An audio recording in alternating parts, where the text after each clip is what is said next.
இன்றே டவுன்லோட் செய்து உங்கள் ஃபேவரட் ஷோக்களை என்ஜாய் பண்ணுங்க.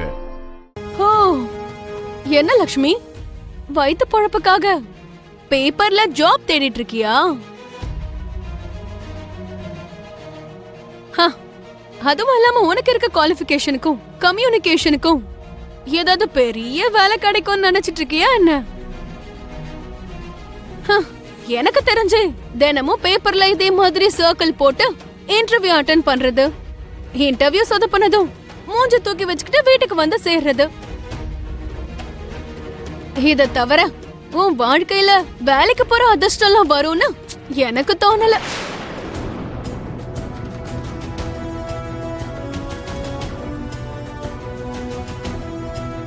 இங்க பாரு மனிஷா, ஒரு பேர் தெரியாத விதைய விதைக்கும் போது அதோட மதிப்பு யாருக்கும் தெரியாது.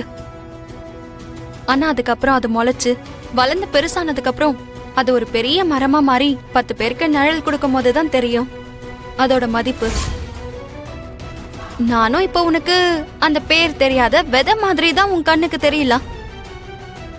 நீ இப்ப என்ன கிண்டல் பண்ணலாம், ஆனா என்னைக்காவது ஒரு நாள் என்னையும் என் வளர்ச்சியும் பார்த்து பொறாமப்படக்கூடிய நிலைமையும் ஏற்படலாம்.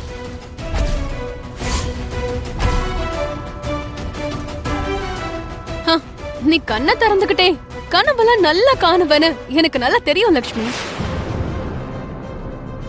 ஆனா நீ இவ்ளோ பயங்கரமான கனவெல்லாம் காணுவனு நான் எதிர்பார்க்கவே இல்ல. லக்ஷ்மி, எல்லாம் நல்லாதான் இருக்கு, ஆனா எனக்கு ஒரு விஷயம் மட்டும் புரியல. கோர்ட்ல தீர்ப்பு கொடுத்துட்டாங்க, போலீஸ் ஃபோர்ஸ் பண்றாங்கன்னு சொல்லி அடுத்த 6 மாசம் வரைக்கும் மித்ராக்கு பொண்டாட்டியா இருக்க போறேன், இந்த வீட்டுக்கு மருமகளா இருக்க போறேன்னு சொல்லிட்டு வந்த.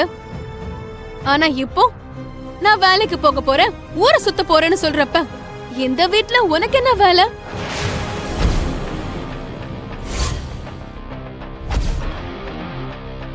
நீ 24 மணி நேரமும் மித்ரா கூடவே இருந்தா தானே நீ மித்ராக்கு பொண்டாட்டியா இருக்கிறது அர்த்தம்?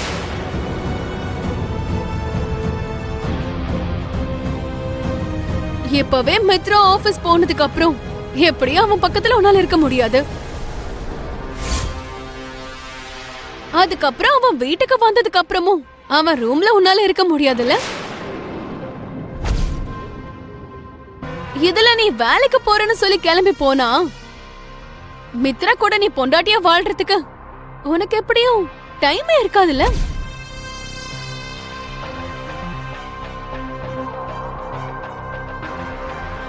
ஒரு விதத்துல சொல்லணும்னா உன்னை விட நான் எவ்வளவு பரவாயில்ல தெரியுமா? ஏன் சொல்றேன்னா, நான் இங்க வீட்லயா இருக்கட்டும் இல்ல ஆபீஸ்லயா இருக்கட்டும் எப்பவும் மித்ராவோடையதான் ஒட்டிக்கிட்டு இருக்கேன்.